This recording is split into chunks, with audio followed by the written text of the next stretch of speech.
together the entire book community, librarians, teachers, booksellers, publishers, writers, journalists, and readers of all types in shared support of freedom to seek and to express ideas, even those some consider unorthodox or unpopular. The books featured during Banned Book Week have all been targeted for removal or restriction in libraries and schools. By focusing on efforts across the country to remove or restrict access to books, Banned Book Week draws national attention to the harms of censorship. So this quote, "Censorship is the child of fear and the father of ignorance," is from Lori Hansel Anderson, who actually has a banned book called Speak. It's a great representation of while people think they have good intentions while banning, they are really coming from a place of ignorance and fear. Ignorance of not understanding that people have other points of views and fear of not understanding that point of view. So what are we discussing today? We're going to talk about bans and challenges and the differences, how books are banned, where are they coming from, who are these people, book bans and the First Amendment, and what can you do? So what is banning a book? This is when a person or group decides that a book is inappropriate or harmful in some way and that nobody should read this book. A challenge is what someone does to start the process of banning a book. In our own collection development policy here at the Vermillion Public Library, you have a form that you can fill out if you want to challenge anything that is in our collection, a program that we're doing, or other library materials. I should say, while I say banned books, you can ban more than just books. This includes all kinds of library materials, because we do have more than just books here at the library. We do have games, movies, puzzles, all sorts of things. So this form is a formal challenge and is submitted to the institution, in our case, a library, or a school, which is more often the case. And that institution either forms a committee or already has one in place. Ours is our library board here at the library, and they vote on the outcome of this material. So let's look at some data from just this last year. This is from the ALA. They're a great resource to understand what is going on with banned books and libraries in general. So this is where I come in to talk about it's more than just books. So it's really tiny, but here it says this 7% of other things that are banned includes filtering on our computers, which is something we do here. Access to things, databases, magazines, online resources,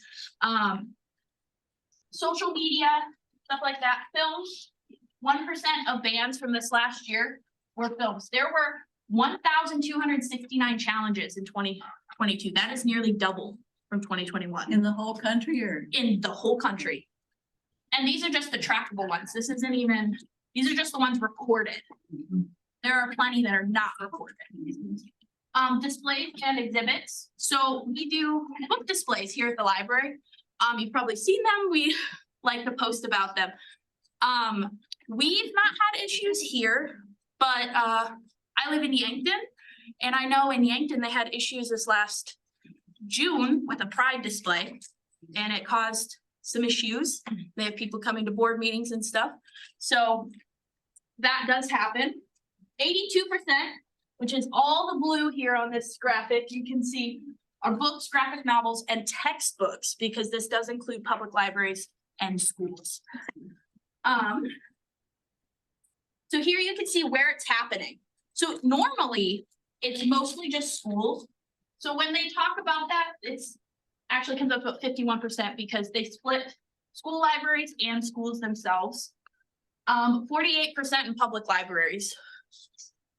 And then 1% in higher education. I've not seen that personally, but I'm sure it's out there. And so who are these coming from? So the ALA tract and 17% comes from political and religious groups. I will refer to them mostly as advocacy groups because they all have an agenda of what they're trying to push. 15% comes from the board or the administration themselves. And we will look at a specific case of where that happened. And it is the only case to have ever gone to the Supreme Court. 3% come from librarians and teachers themselves. And the case of that is this year on the banned book list is a book called A Court Mist and Fury. It is from a very popular author called Sarah J. Maas. And it was in our YA section. And because it popped up on the banned book list, we kind of re-looked through it and decided that we would move it from the YA novels to the fantasy adult fantasy section. So while we didn't ban it, it is not necessarily a bad thing to challenge a book. I just want to say that if you have a concern, it is better to talk about it than to immediately just want to, censor it. But What was the name of that book? It's A Court of Mist and Fury. It's part of the Maas's MAAS or something like that. It's not a bad book, but we looked at it and decided that it probably should be in the adult fiction section for our fantasy, I'm sorry. So that while YA can be checked out by everybody, so can the adult fiction section. Any of our adult collections can be checked out by teens. So that is at the parents' discretion. And if they don't want their teens reading adult fiction, they need to be in here and talking with them, their teens, about what they should be reading. But I just wanted to use that as an example that not necessarily all challenges are bad. 3% from elected officials, which is concerning, in my opinion. 4% of others, which includes like non-residents and community members without library cards. So when they say unique title challenges, so usually you get a lot of the same books being challenged. And there was a rise this last year from 2021, you can see there was about 1,800 books that were challenged that were different. And now it's up to 2,500. And we'll talk about where a lot of these are coming from, where they're getting these ideas, but it's nearly doubled. So what's being banned? When we examine the scope of the last 2 years, books that include diverse characters, primarily characters of color and LGBTQ+ characters, were overwhelmingly subject to book bans. While recent efforts to diversify books for children and teens has led to greater visibility in libraries and classrooms, ongoing efforts to ban books with historically marginalized identities push against progress as countless books that include characters with diverse racial, sexual, and gender identities are pulled from schools and library shelves. In addition, over a third of all books removed since 2021 include instances of violence and physical abuse, which include books depicting sexual assault. Sorry. The disproportional amount of YA books that are being targeted is, in my opinion, detrimental to what YA literature is and its importance. It is written for young people that plays an important role in their intellectual and emotional development. The intent of YA literature is to create stories that mirror the real life experiences of young people to navigate increasingly complex world as they move from children into adults. This means that having literature that reflects their own lives in some ways is important to teens, and honestly to everyone.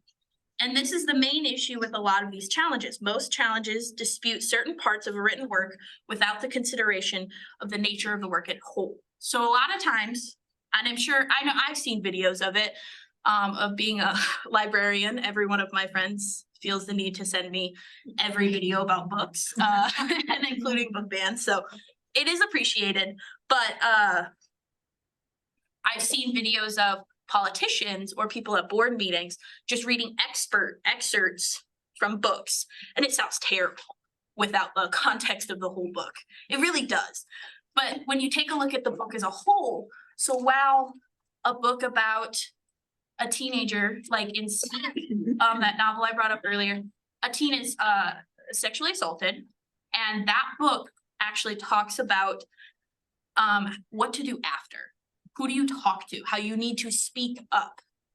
And when you read just the excerpt talking about the violence in that book, it's scary, but some teens don't know what are you supposed to do? It's, and so having literature that might reflect what they have gone through and or going through helps them deal with it and go to the right people. And while we don't want to think about that or hear about it or anything like that, it does go on. Same thing with teens and drug use. While it's not something we want them to be doing, it does happen. And some of these books do reflect on how to deal with it or how to get out of it, or kind of just gives hope for teens that there's something else out there.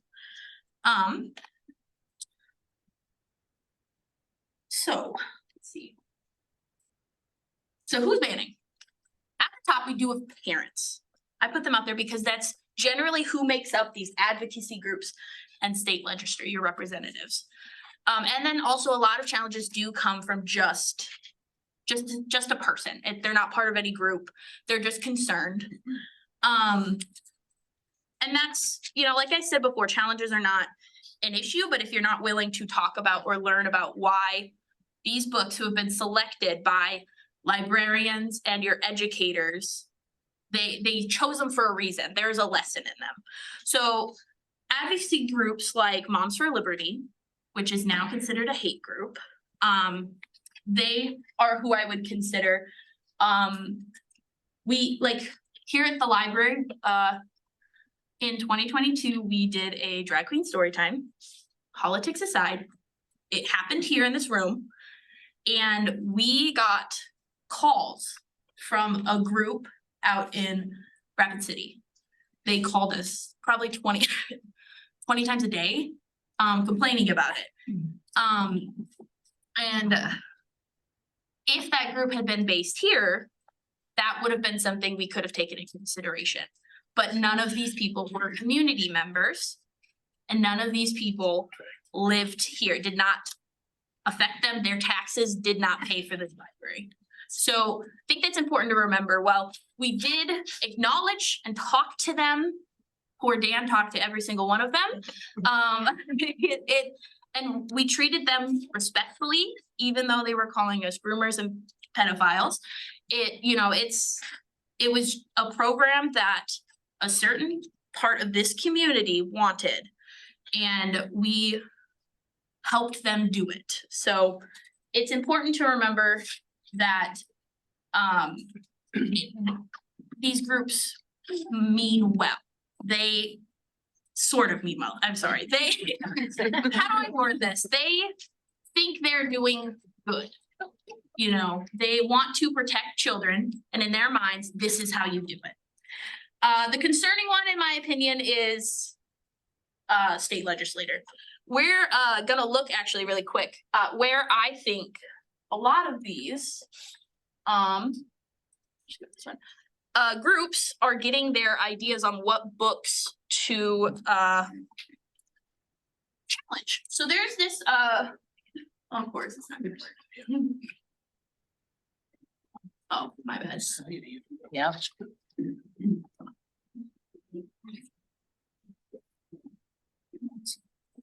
Looks, sorry. There we go.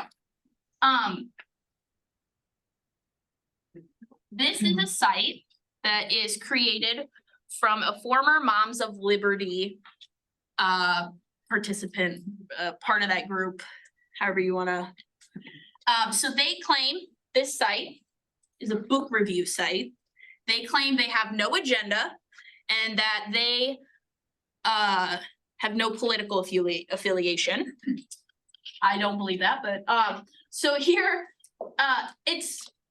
they read the books and pull out all information that they believe is inappropriate. they have a scale on what they rate the books, and they will, you go to, they have a rating system of what they believe are good for books, and then they have these book reports. So they have tons of books. These reviews are being submitted by parents who have never read the books and are only taking these reviews that are basically set up already for challenges, for formal challenges. They've already pulled out all the information that you need to get your libraries and schools to ban the books. So they have an alphabetical, it's just, so I don't know this book, but they have a whole book summary. They've already rated it 4 out of 5. It's not for minors. Yeah, they make it look kind of scary, and they just pull out this information of what they believe is not good.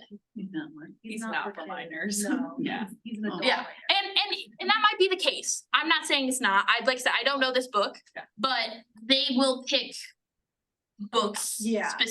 specifically to do this. And I'm gonna pick this one because like this language, like, yeah, it's jarring. I don't know the story, and this might be an adult book and would not be in the YA section or even in a children's section or in your school libraries, but they've decided to target it. And then they have these things called slick sheets where it's basically long excerpts that you can take to your board that tells you what's wrong with the book. I mean, so what they rated it and all that. And so it's concerning. And they do have books that they believe are for children. Like this one's a 4. Or no, that's not for children, my bad. So All's Fair in middle school, they think that is for kids. So they're saying that's okay, but it still brings out things they don't think is right. And logs, pictures they don't think are right, and just sections they don't like. And it's just concerning to see the disproportionate amount of people that have not actually read the books and are just pulling their information from the site that is biased with no thought of actually reading the book themselves. They're not seeing the whole scope of the work, they're just reading parts of it. Kendra, Yep, do they have a comments section? comments. No, I've not seen that. Just graphic novels. Yeah. No, Oh, I meant- I comment, meant like that- a comment. Yeah, so that you could say, why are you, what, you know? No, you can contact them, Oh, okay. but this is they're based in Florida. Yeah, it's actually concerning. I actually found this from an article in USA Today where they said, and I'll show it at the end, my references, but they created this, and the very next day, a Moms of Liberty group in Florida was already quoting it. So it's not from a place of, like, they know what they're doing, whether they claim that they're not. Sorry, I hate that.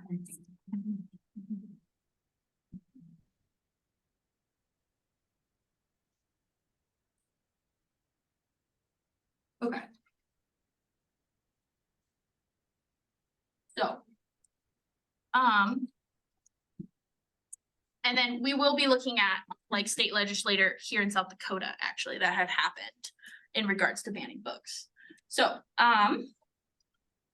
here we're gonna talk about the history of book banning in relation to the First Amendment and specifically just here in the US, obviously. So Congress cannot really ban books, but in the past, they used the mail service to use as like a de facto way to ban books. So you can't read the books if they can't be sent to you. So the Comstock laws, which was part of the Comstock Act of 1873, was a kind of censorship obscenity law that stopped the suppression of trade and circulation of obscene materials and articles of immoral use. So these are actually still in effect today, by the way. A lot of them have been repealed, but some of them are still in effect today. This was used to censor and criminalize the use of the post office to send obscenities, contraceptives, I struggle with this word, abortifacients, sex toys, personal letters with any sexual content, or information of any or sexual content or information, or any information regarding to the above items. So they really did use this to also just stop this spread of birth control, but they targeted books as well. These laws, there were other similar laws that were put into place in the railway system as well. And they also decided to make it illegal to sell, lend, or give away any obscene publications or articles. And a series of US Supreme Court cases did help change the scope of censorship laws in the 1950s to today. We will look at one of them, though it is never fully repealed, the Comstock laws. So, and I think they recently, somebody like quoted it to try to push an anti-abortion thing. So, you know, it's might be coming back. So the Supreme Court case I was talking about is the Island Trees Union Free School District number 26, New York, Massachusetts, something like that, versus Pico. So this is the only case of a library book ban that has ended up before the Supreme Court. In 1982, this photo here, you can see a crowd holding a rally in New York protesting the censorship of schools and public libraries, certain books under the pressure of right-wing religious groups. And this whole court case began in Levittown. It is a hamlet on Long Island in September of 1975. So 3 members of the Island Tree School Board attended a conference sponsored by a conservative education group, Parents of New York United. At the conference, they shared a collection of excerpts from books it deemed objectable. The president and the vice president of the board thereafter searched the library of the Island Trees High School, where they discovered 9 of the listed books, including Richard Wright's Black Boy and Kurt Vonnegut's Slaughterhouse-Five. And another was found in the junior high school. They removed all 9 books they formed a committee. The committee itself recommended removing 2 of the books and making a 3rd available only with parental approval. The board, every member, completely rejected these and instead banned all 9 of the books for being anti-American, anti-Christian, anti-Semitic, and just plain filthy.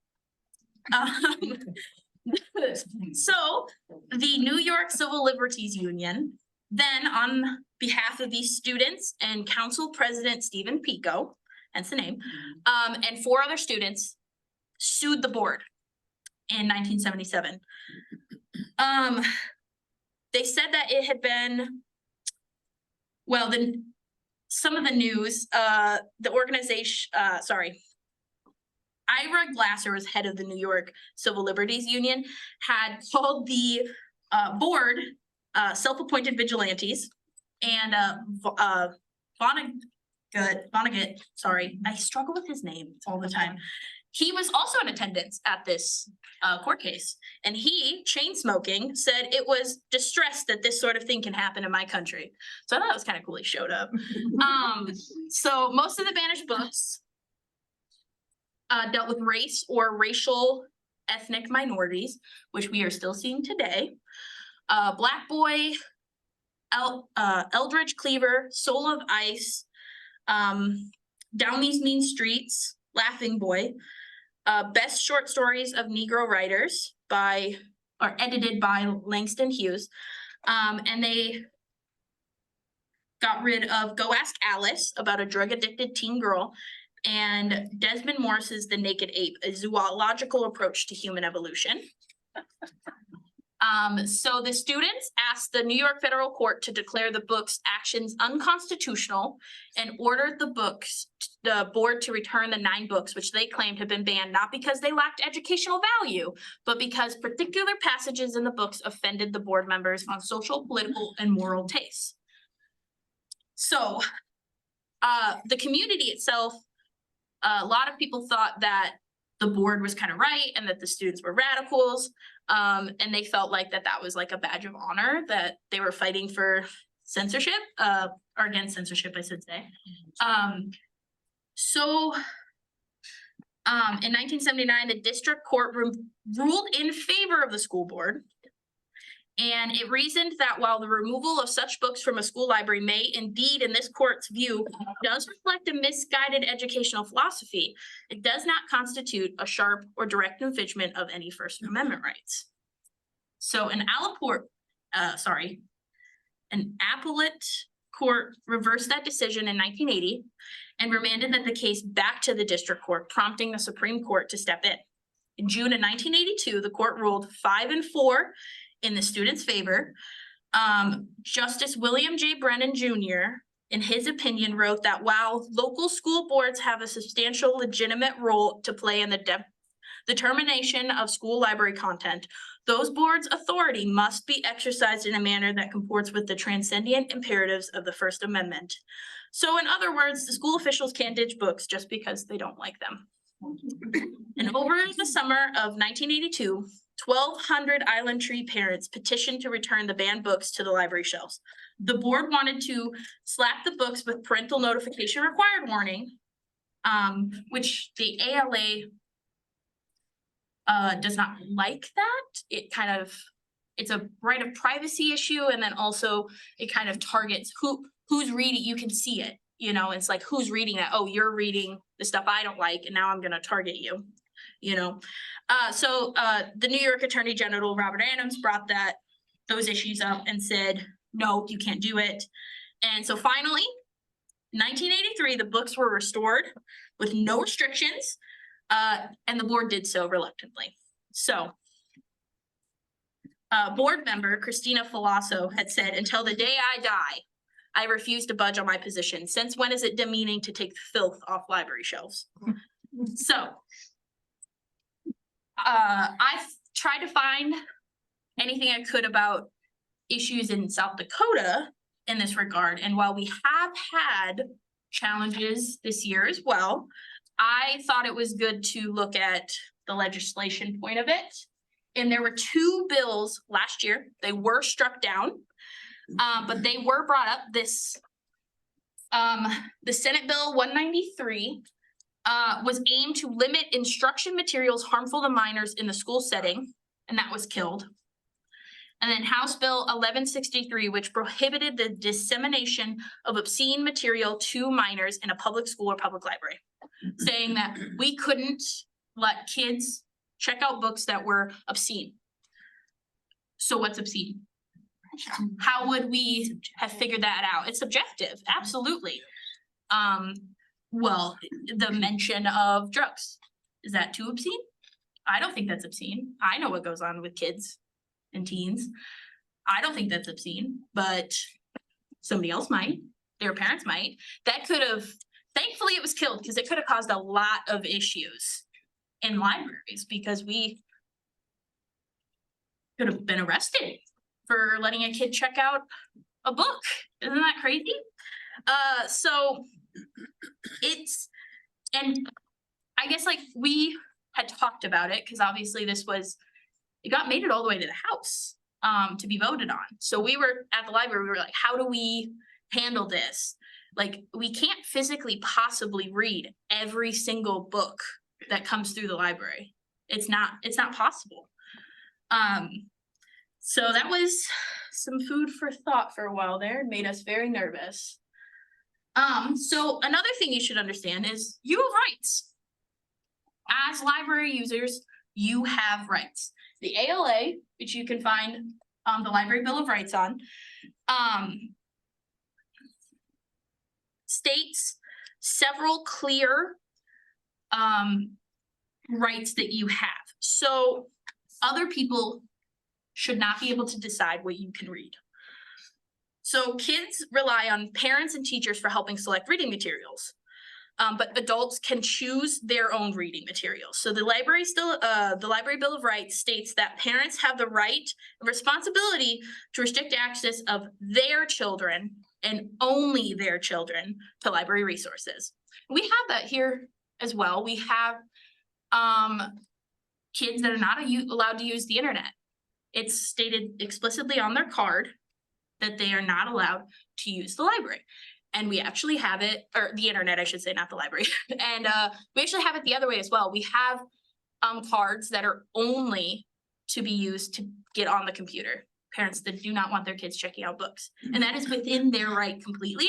And when that person turns 18, they can come in and do whatever they want. They can get on the computers, they can check out books. And I will say, I don't think a lot of the computer only cards, I think it's a lot, they just don't trust their kids to bring back the books. It's not a, we don't want them reading information kind of thing. I think it's, they just know their kid very well. And so, and the very first article in the Library Bill of Rights is as follows. Books and other library resources should be provided for the interest, information, and enlightenment of all people in the community and the library serves. Materials should not be excluded because of the origin, background, or views of those contributing to their creation. And the third article states that libraries should challenge censorship in the fulfillment of their responsibility to provide information and enlightenment. So that is what we do here. Vermillion Public Library.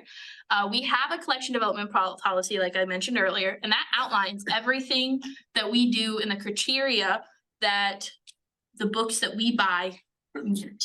You know, a reputable author, reputable publisher, the research, is this person, you know, we've gotten requests for Holocaust denying books. That doesn't meet our criteria because it cannot be backed up. Does that make sense? Like that kind of stuff. It also depends on the condition of the book. If the publisher only publishes it in very loose leaf, barely bound pages, I mean, that's a lot of kids' books sometimes that we can't get them any other way. So we can't get those because they would immediately fall apart. And nobody wants to be wasting their money replacing a book after every use. Because I don't know if you've seen kids with books, but they can get a little rough. So it all is taken into consideration. And if you guys like at the end, I can go over a collection development policy and show you. It's a dry read, but it is informative. So what can you do as library users, as community members, as parents, grandparents, people? So exercise your rights. Read a banned book. We have plenty. We think it's kind of our, every year that list comes out and we're like, all right, which ones don't we have? We're gonna need to get them. And you'd be surprised, like Toni Morrison's The Bluest Eye, I think that's on the list every year. It's like every year, it's still getting banned. Talk to everyone about why you should be allowed to choose what we read. None of my friends like taking me places because I will convince you to get a library card and I will talk to you about why you should be reading and protecting your information. I have friends that have gotten library cards just to shut me up. So, sorry. This is what I want to do. So visit the ALA website on challenged and banned books. There's plenty of great graphics like I showed you that really explains every year they change it. They have a list for every year going back. Write to your legislator about your opinion on banned books and how you want them to vote when it comes to censorship. There are petitions. Right now there is a bill about nationally recognizing banned books. Banned Books Week, I should say, sorry. I think I signed that petition. There's things, just writing to your legislators, because it was legislators here in South Dakota that tried to pass those bills in our state, that it's disconcerting. I mean, it's a very small group of people that have a very loud voice when it comes to these bans and challenges in libraries. They know how to project their voices, so we should project our voices as well. So, yeah. When you say a banned book, now what banned book, who made this list, or is it a particular? So the ALA comes out with their own list. They gather all the data. People report bans and challenges in their communities to ALA. They track them. And that's where there's another good resource actually on my references page is the PEN America is another nonprofit organization that also tracks that. And so they're really great to look at. So like I said, the ALA, PEN America, I would check out those websites. These are some articles as well that I took from this USA Today article, the What's Behind the National Surge of Book Bans, a low-tech website tied to Moms for Liberty, is where I found that Book Looks website, and it does a way deeper and way better job of explaining what exactly people are doing with that information than I can. The Washington Post article about the Supreme Court case. The PBS, in their American Experience section of their website, has a great history of the Anthony Comstock's the one that passed the Comstock laws, and headed up his own little group of people that went through the mail and read your letters and all that stuff back in the day. Gotcha for mentioning some man you met or something, you know? So they have a great section on their website as well. And then I just photo creds for that picture. So any questions? Let me check on Zoom as well. If you guys have any questions, you can go ahead and type it in the chat or anything. I can read it out. Anybody here, you want me to go over something? Yeah. Has our library ever taken a book off the shelf? Has our library. Yeah. As far as we could find, no. We have moved things.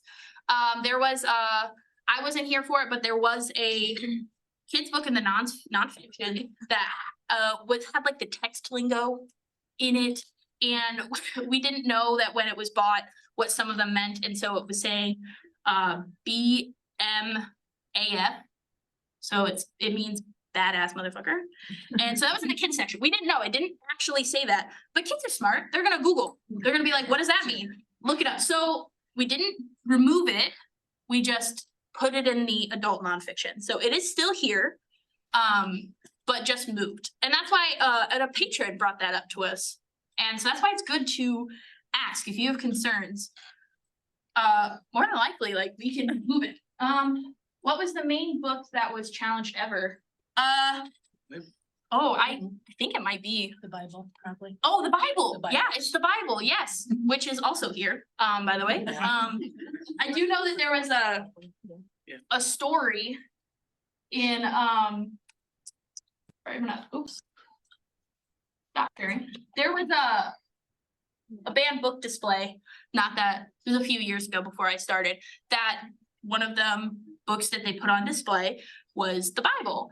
And somebody came in and was like, you're banning the Bible? And it's like, no, that's not what we're doing. But yeah, it is one of the most banned book, yes, is the Bible. So. I had a situation, smaller school that I taught at, decided to make me librarian for a year, cause you're a lit teacher, you know books. Well, all of a sudden the superintendent ran in one morning and said, Betsy, get that, do you know where the Bible is? And I go, yeah. Well, get it off the shelf. And I'm like, why? Because this is a public school. And we can't have it, separation of church and state. And I'm like, but the Bible is also considered a piece of literature, historical aspect. Nope. So I took it off for 2 days and put it back on, and he was none the wiser. Yeah. But that just surprised me. I think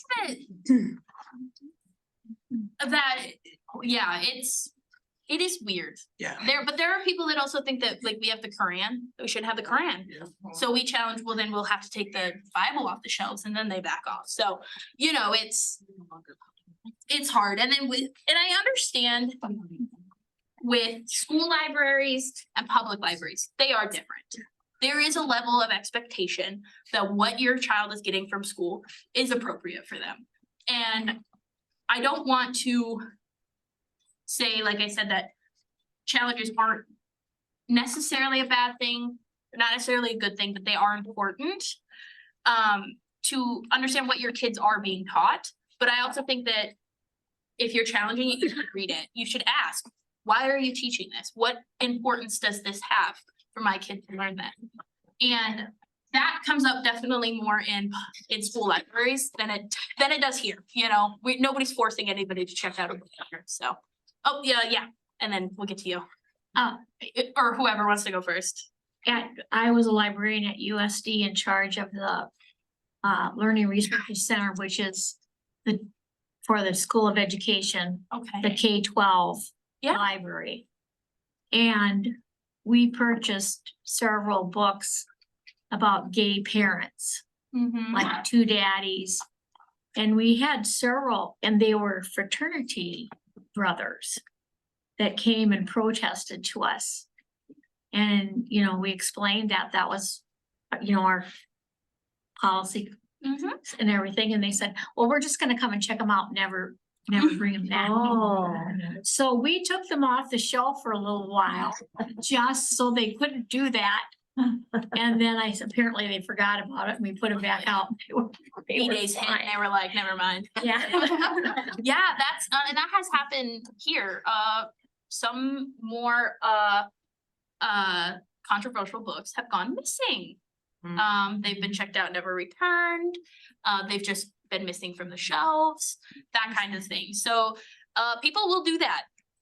Yeah, it's, weirdly enough, our, what do you call it, our spiritual section, our, occult section tends to go missing a lot. Really? Yeah, never checked out, books missing, Mm. yeah, so, were you gonna say something? Just wanted to know if you had any idea what the percentage was of the objections that come in from people and those books that are banned. I don't off the top of my head, but ALA has that stuff. Okay. Yeah, I didn't write it down. It's, oh, yeah, Dylan has a. yes, I was getting. This is similar. Yeah, so how often would you say that book is checked? Personally, I guess I can't answer that in any other way. I feel like it's a lot, probably almost every time. I like to hope that a lot of the issues that are being raised are based on genuinely wanting to make sure that children are safe. But I feel like a lot of the time it's pushing an agenda, especially with the rise of seeing that these challenges are coming from advocacy groups and state legislators are banning books in their own communities. They are saying, nope, can't have that. And that has come up in other states. Thankfully, I didn't see anything when I was looking for it here. But I'm sure with the bills that they're passing, it's probably on the rise. So, Well, the next time there's a bill and, you know, let some of us know and we'll get in the car and do some lobbying in Pier. okay, yeah, we, so I don't know if you know this, but this South Dakota the Library Association has its own lobbyist. So yeah, that would be great. Yeah, we, I don't know, we could do it, but we'd gladly let, you know, community members know. And we'd share something on Facebook about it, and if there's people that want to protest your right for reading what you want to read, we would gladly let you know, yeah. You mentioned certain books that disappear. In Denver, they had certain books that they didn't have on the shelf. You had to ask for them, and so they had a record of who checked them out and everything. Mhm. Do you ever consider that? Or- Well, so that's where it gets dicey, because the ALA recommends that we don't have a separate section that you do that for, because it could make somebody a target. There are a lot of privacy that you get for being a library user. I don't know if you know this, but libraries took on the government with the Patriot Act. After 9/11, they were coming into libraries and being like, we want this person's library record. Yeah, some guy's life was like completely ruined because they gave the library record and he checked out a book on bombs once and his entire life is ruined. Like, you can look into it. So libraries are all about protecting your there are some well, I can't say that our library carries that, but I think that that's definitely subjective, like when you get, I guess, into the graphic novels, that could be subjective. I do read a little bit about a child's book that, a children's book where the child was having a dream. It was a picture book. And the child fell and lost all of his clothes, and then he jumped into a cake batter thing, and the author was like, oh, I wasn't like trying to sexualize the child. I just thought it would be easier so that if his clothes weren't dirty when he jumped in the cake batter. So it's, I guess, we definitely do not support child pornography here at the library. I can definitely speak for everybody here when I say that. We do look through the books. I know that our youth librarian reads every children's book that comes in. So just FYI on that one, adult fiction's a whole nother thing that Wendy doesn't have the time. So, so I will say that, and that's about all I can say about that. If child pornography is getting into a library collection, somebody isn't doing their job correctly. So I will leave it at that. Yep. I always think that banning these books, makes people want to read them because Sioux Falls, we have Ollie here, but the Sioux Falls Valley, they've got a class on it. So I Yeah, don't I know saw if it's every week, every month or whatever, they read a banned book and then meet together and talk about it. I mean, it encourages people to read. Yeah, banned books, you ban it, you're guaranteeing somebody reads it.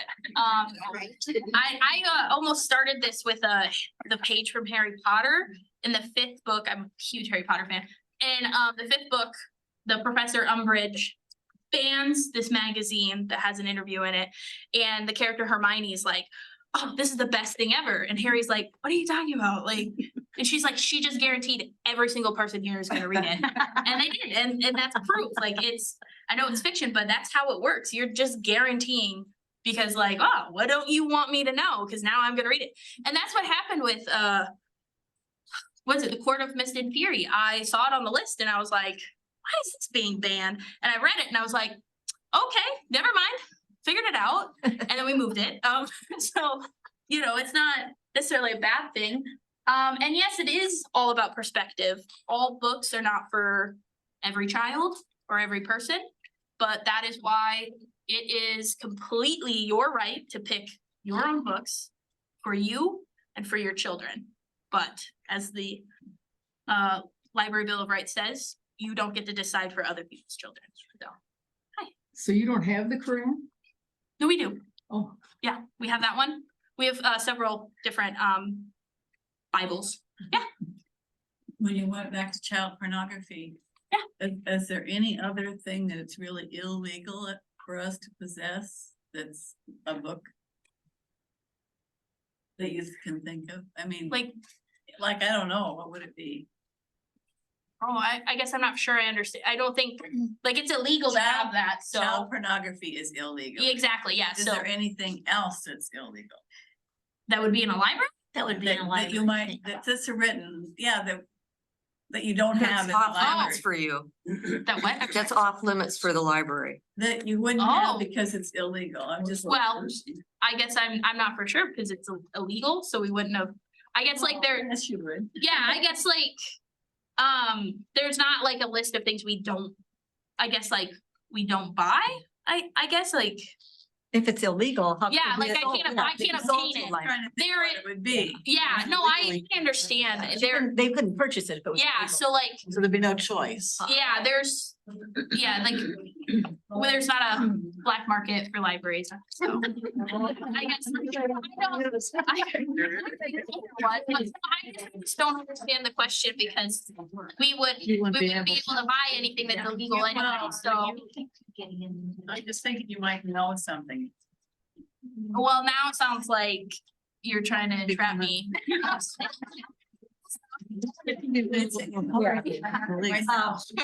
You mentioned cases in South Dakota. Last year in Rapid City, Yes. the school board took, I think it was 9 books off the shelves. And they said they were going to burn them. Hmm. And it was huge. The school board has been taken over by the religious right in Rapid. And the books were designated for AP students, the advanced placement students, senior students. No one was teaching them and no one was required to read them. They were book choices for book clubs. And so there were some more adult, but AP is supposed to be the first year of college. So, you know, you're going to read those books in college. So to me, it was so legitimate. And then, but the school board just unilaterally said, nope, you can't have these books. And one of the authors, I think it was David Sedaris, said that he would buy all the books, because it was like something like 323 books that they removed. And I never got to hear the final part, but I used to teach in Rapid, I used to teach AP, and just the thought of that, of somebody making that kind of, that the school board, the people who are supposed to be supporting the teachers would make such a unilateral destructive move was very disturbing. Going back to my. Oh, yeah. I can imagine there was a time that it would be illegal to have any interracial relationships Oh, In the I book? understand what you're, yeah, I support. or homosexual relationships. talked Well, about in the book. Not illegal. It wasn't a. Sometime it was. Technically, yes, under the Right about Comstock laws. Do it. Right. It would have been illegal to probably have that, but nobody would have had it because you wouldn't have been able to send it so anywhere. So like it would have been completely underground and the city would be wondering where some of our funds were going if they were all under the, you know. Birth control was all totally illegal. Yes, and like under the, yeah, yeah, Got us arrested for it. yes, yes. Okay. So Well, it would be hard to advertise it that that's something the library has Certainly, because it would be illegal and we would have been arrested. So yeah, I assume at one point it wasn't in libraries. Now that kind of stuff is in libraries and that's what's being targeted on book bans. So yeah. How about how to make weapons? Does that have any, you know, is it such a thing? That's on the internet though. I mean, it is on the internet. Well, I was gonna say, Like I said, there was a guy that checked out a book on bombs. So from the library and then he was targeted from that history, but you know, the library has a whole range of things available. And it definitely depends on the community. So I think we do have a section on, we have a very big section on hunting and fishing, you know, because this is South Dakota. I personally have not looked through if we have a weapons section. I did see recently that a new book from Bill O'Reilly came out about the history of the AR-15. I saw that one come through, but personally, I don't think we have a very big section on weapons, but I can understand the legalities of that, but somebody checks out a book, we're not liable for what you do with it. Yeah, and then we'll get to them. Do you think this is gonna get worse? Absolutely. Because things like, you know, teachers are their hands are tied about what they can teach. So like if they can't teach the truth about our country Slavery. and slavery, is that gonna take the books on slavery out of the public realm so that kids can't even, I mean, I totally understand what you're asking. Yeah, Florida. yeah, I think, yeah, it's gonna be like not Florida. Florida. I've seen videos of people online, they have completely moved, just flipped their bookshelves around and face the walls because they don't know with the laws happening and all the bans, what they're even allowed to do. I definitely think it's gonna get worse, but hopefully like there's groups that want to fight censorship. But I think that we have, like personally, I don't think Vermillion Public Library will be affected because we have a great community that is pretty well educated and understands that we need different types of perspectives of books, you know? I feel like here at the library, we understand our community and what they want to read. We have thousands of books that are checked out every month, so we must be doing something right, you know? So I don't think it'd be something that affects us here unless it comes to a state legislation, which it very well could be, because that's what's happening in Florida. Let me get them and then I'll get you, okay? Okay, all right. So they said our librarians here in Brookings said they were not allowed to have materials that called for immediate incite to violence or something like that. Yeah, I totally believe that. I think that would fall under our collection development policy that the author has to be, while we do buy self-published books, they have to be like reputable research. We do look at reviews. So if this is somebody's, that makes me think of like a manifesto, you know, somebody is calling for you to rebel, that's not necessarily something we want to support. So, what were you? In Vermillion, does the school board have any sway over the library board? Does the library board have any sway over the school board, or are they? Oh, like the public and Yeah, are they Um, totally separate? we have a teacher, I believe, on our library board, so their boards are separate. We are two completely different entities. We are city funded. I don't know what the school's funded by, state, right? That's what I thought. Yeah, so we're not the same. I don't even know that they hire, their librarians have MLSs anymore. They don't. Yeah, I was like I don't think they do. Not that I don't think they might not be doing a good job, but that education is important. So, yeah, I'm working on getting an MLS for the school board. nice. you. Nice, Yeah. yes, I think yes, it's very, very good. So this is just kind of because I have two young kids. Yeah. I don't know if you know this or not, but I know in the library here, they have, I don't think it'd be considered child pornography because they're like coming of age, or not coming of age, like puberty and like what's Oh, happening to my body, yes. like nonfiction. Yeah, Like, are those banned in the public school? Are they considered pornography in the public schools? they might, I'm not for sure what the public schools do. I think every school is different. But I would say that might be something they might not wanna buy because they are figure that's not in their educational curriculum. But I mean, like, But I think that's- it kind of is. it like, is. Health and. Yes. yeah, because To know. I definitely agree that I think it should be. I think those books should be available. Okay. A lot of people like don't want, or a lot of parents don't wanna have those conversations with their kids themselves. They're just like, here, read this book. We've had people check them out for that, or then we have parents that do not want their kids to know anything about that at all until they're 18 and then just let them go.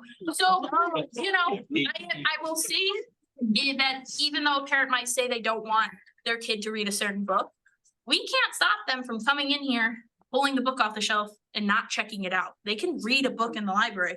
So that is something that parents have to think about. You know, I guess, yeah, but when it comes to public life, I'm not for sure. Okay. I would assume it's to the discretion of the librarian and then from there, the board and whatnot, because they might take effect to that, yeah. With the legislation so vague, the Iowa governor has said she thinks if a book is challenged and banned in one school district, that it should be banned in every school district. Oh, If it happens in one classroom or one district, it should be statewide. wow. We hope that doesn't go through. Yeah, that sounds. Don't let that governor talk to our governors. Yeah. Well, we are just already talking Yes. about that. Yeah, well, and I mean, we've seen that with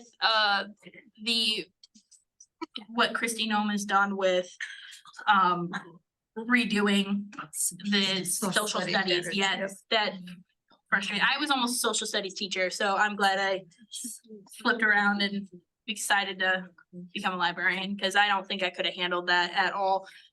So I think that's where it's starting with our legislator, is it's starting with the schools, and I think eventually it will pull into public libraries, so it's something to definitely be aware of, definitely, so. Any other questions? I have a question about the book that you mentioned, Court of Something Theory. What was the Oh, title? It was, Sarah J. Maas. so it's a Sarah J. Maas series. The series is called A Court of Thorns and Roses, and the second book has been banned, called A Court of Mist and Fury. It's a fantasy series about fairies, and it's unfortunately what happened was she wrote a YA series called Thrones of Glass, widely popular, very popular. That is YA. She wrote this series, Court of Thorns and Roses. She wrote it as a new adult. So it's this weird section that's been coming out where it's not quite YA, it has some themes of YA, but it is an adult book. It has adult themes, it is written for adults, but it's definitely that target age of like 20, you know? And her marketing company was like, nope, we're not targeting this we're not marketing this as a YA book, or I'm sorry, as a new adult book. Nobody's gonna read that. It's YA. So they targeted it as a YA book. It was labeled as YA when it came to us. Everything. She had a widely popular series, so we bought it, put it on our collection, didn't think about it, right? Then the band books list came out and I was like, why is this YA novel getting banned? That's weird. And I wanted to check it out. So I did, and I could tell that it was a little bit YA themed. But it was definitely for adults. And so she also has then went on to write a completely adult series. So it's just one of those things where it wasn't necessarily our fault because we can't read every book that comes in, but we did, I think, handle it appropriately when we went in and researched a bit more from where this book was coming from and what the author intended. So I it still wasn't- don't get that title, Court of what, Billy? oh, Mist and Fury. Mission, Yes, Mist, M-I-S-T. Yeah. Mist. Yeah, sorry. And Fury, Mist and Fury. Yeah, it's, If you don't. I'll know, switch it's a ban. yeah. So, Mission? I still don't get it. Mission or what? I'll type it in the chat before you get. Yeah, thank you. Thank you. Yes. Sorry. Yeah, so I didn't hear. Okay, Okay, thank you. no problem. Yeah, anything else, any comments, questions, or are we good? Did I answer any questions about banned books? Thank you. Well, thank